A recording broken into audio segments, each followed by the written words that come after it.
Assalamualaikum, Waalaikumsalam. Ibu. Dengan teh siapa? Saya Aini, Bu. Teh Aini. Teh Aini dari mana? Saya dari Cimahi, Bu. Cimahi. Lumayan jauh juga ya teh. Teh Aini bagaimana kabarnya? Baik? Iya, alhamdulillah baik, Bu. Ibu apa kabar? Alhamdulillah sehat. Jangan Alhamdulillah. lupa tetap jaga kesehatannya selalu ya Teh Aini, apalagi dalam kondisi sekarang ini. Semoga kita selalu ada dalam lindungan Allah Subhanahu wa taala dan selalu diberikan kesehatan. Ya, amin, Bu. Ya Teh Aini, sebelumnya perkenalkan nama saya Hana Pratini. Panggil saja Ibu Hana biar lebih akrab ya. Kalau boleh tahu ada yang bisa saya bantu Teh Aini? Iya, Bu. Jadi saya tuh dapat informasi nih ya, Bu, dari teman saya. Jika ingin cerita, curhat atau berkonseling ya seperti itu, katanya hubungi saja Ibu. Nah, saya minta kontak Ibu kepada teman saya seperti itu, Bu. Baik Teh Aini. Sebelumnya Teh Aini pernah mengikuti konseling? Eh, Baru pertama kali sih kayaknya, Bu, saya ini berkonseling. Jelaskan sedikit tentang apa konseling itu bagaimana, konseling itu apa dan bagaimana sih proses konselingnya. Nah, di sini sebelumnya kita akan melakukan proses konseling individual Teh ini. Nah, proses konseling individual ini merupakan suatu proses pemberian bantuan oleh konselor kepada konseli, yaitu Teh ini saya sebagai konselornya, Teh ini sebagai konselinya, untuk memecahkan suatu permasalahan yang dialami oleh Teh ini atau oleh konselinya. Nah, dalam prosesnya juga Teh ini terdapat beberapa asas. Nah, yang pertama yaitu ada asas kesukarelaan. Nah, di sini Teh ini menghubungi saya itu jangan sampai ada unsur keterpaksaan, baik itu dari teman Teh ini sendiri maupun dari orang tua Teh ini.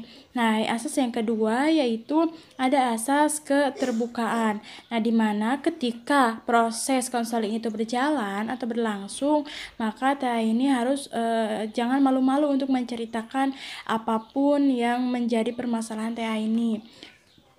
Apapun yang dirasakan oleh Teh ini boleh diceritakan semuanya, jangan takut ataupun malu-malu ya, karena hal ini dikarenakan ada asas yang ketiga yaitu asas kerahasiaan, yang dimana semua atau apapun hal yang diceritakan oleh Teh ini itu insya Allah akan terjaga dengan baik. Dengan baik, tidak akan tersebar luaskan kepada siapapun. Maka dengan itu Teh ini bebas untuk menceritakan apa saja yang dialami oleh Teh ini. Bagaimana Teh ini sampai di sini bisa dipahami?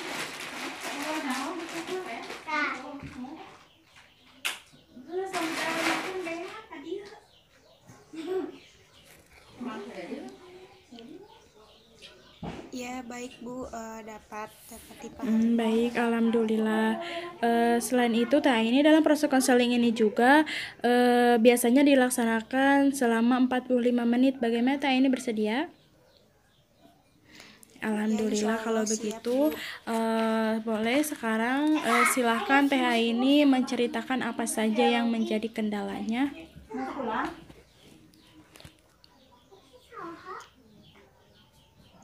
Ya, Bu, jadi seperti ini ya, Bu. Saya tuh ada sedikit masalah nih, Bu, ya. Saya tuh merasa capek, merasa Bingung kenapa? Bu. Apa yang menjadi bingung kepada Teh ini? Ya, Bu, karena saya tuh ya lagi ada acara nih, Bu, ya. Mau ada acara, mau ada event. Kan pasti sebelum ada acara-acara itu tuh saya ya di sini tuh membentuk kepanitiaan lah gitu. Nah, kebetulan saya tuh menjadi ketua pelaksananya, tapi saya ngerasa saya yang kerja sendiri gitu Bu. Padahal semuanya sudah mempunyai tugasnya masing-masing gitu Bu. Tapi kenapa harus kembali lagi ke saya semuanya gitu? Padahal mereka tuh sudah diberikan tugas. Saya juga tidak paham mereka itu tidak mengerti akan tugasnya atau tidak mau kerja atau bagaimana gitu Bu. Seperti Baik itu Teh Bu. Aini, saya mengerti dengan apa yang dirasakan oleh Teh Aini sekarang. Tapi mohon maaf, apakah ini acara yang pertama kalinya atau yang kesekian kalinya Teh Aini? Udah kedua kali mungkin ya Bu, sama ini ketiga. Dan memang sih yang sekarang tuh orang-orangnya tuh baru-baru gitu, tim baru lah bisa dibilang. Baik kalau begitu. Teh ini mungkin mereka itu belum mengetahui pasti apa yang seharusnya mereka kerjakan. Dan bisa juga mereka itu menjadi pengalaman pertama dalam acara tersebut, sehingga dalam acara tersebut apalagi kan anggota baru ya. Apakah di acara sebelumnya apakah Teh Aini suka melakukan evaluasi dan bagaimana sih responnya gitu ketika setelah melakukannya? Iya Bu, pasti kalau ngadain acara selalu evaluasi. Dan saya nggak ngerti, tetap aja kayak gitu sih rata-rata Bu. Baik-baik. Jadi saya tuh takut gitu. Ini kan mau ada acara lagi gitu, takut nanti si acaranya tuh tidak berjalan dengan lancar atau ada apa gitu kan, saya khawatir jadinya. Baik Kak Aini, mungkin dapat saya simpulkan bahwa kendala dari Teh Aini itu ketika ada acara apapun, ketika ada acara itu selalu dikerjakan oleh Teh Aini sendiri, meskipun udah dibagi tugas gitu kan ya. Nah, Ya, kalau Bu, boleh betul. saran dari saya pribadi buat Teh ini, mungkin Teh ini harus bersabar lagi, dan mau tidak mau itu kan udah menjadi tugas Teh ini gitu ya sebagai penanggung jawab.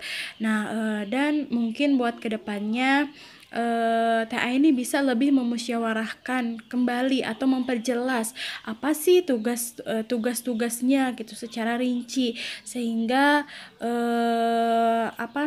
biar tidak ada kesalahpahaman atau tidak saling mengandalkan lagi seperti yang sebelumnya gitu ya.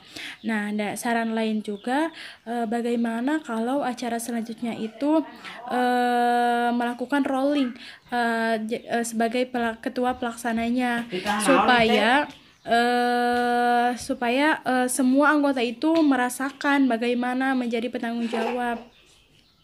Iya, sudah pernah saya coba, atau memang mungkin karakter merekanya sendiri mungkin ya Bu seperti itu.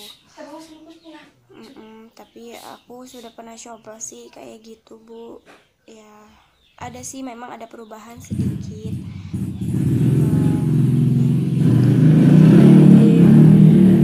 Alhamdulillah kalau Teh Aini sudah mengerti tentang karakter seseorang. Memang setiap karakter orang itu tidak selalu mudah untuk diajak kerjasama oleh kita ya. Dan kita juga tidak bisa merubah secara spontan karakter seseorang. Maka dengan itu mudah-mudahan kedepannya bisa lebih baik lagi, bisa bekerja sama dengan baik dengan anggota yang lainnya. Iya Bu, Bagaimana? Saya mengerti Bu. Nah, sekarang Teh ini bagaimana perasaannya setelah melakukan atau mengungkapkan unek-uneknya? kepada saya, apakah sudah tahu apa yang seharusnya dilakukan oleh Teh Aini ke depannya? Iya Bu, Alhamdulillah saya sudah agak lumayan lega ya Bu, sudah mengeluarkan unek-unek saya selama ini. Dan saya juga sudah mempunyai gambaran gitu ya Bu, ke depannya saya harus melakukan apa dan bagaimana, saya sudah punya gambarannya. Terima kasih banyak ya Bu, sudah mau membantu saya dalam apa ya, mencari solusi lah gitu ya Bu. Mungkin dari permasalahan saya ucapkan terima kasih banyak kepada Ibu. Iya, Teh Aini, sama-sama. Dan mungkin saya juga tidak bisa membantu lebih banyak ya. Hanya bisa mendengarkan dan mengasih saran sedikit bagi Teh Aini. Dan mudah-mudahan apapun yang diambil, apapun langkah yang diambil oleh Teh Aini bisa menjadi langkah yang terbaik atau keputusan yang terbaik ya untuk kedepannya. Dan mudah-mudahan proses konseling ini bisa mengurangi sedikit kekesalan Teh Ya, Aini amin. atau Terima kasih ya Bu, terima kasih banyak. Terima kasih juga atas waktunya. Mohon maaf saya sudah mengganggu Ibu. ya sama-sama Teh Aini, tidak apa-apa kok. Tidak sibuk, tidak lagi sibuk juga, lagi santai.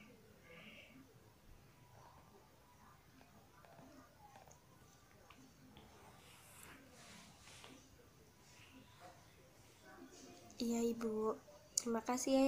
Kalau begitu saya pamit ya Bu. Assalamualaikum. Ya silakan Teh Aini. Waalaikumsalam warahmatullahi wabarakatuh.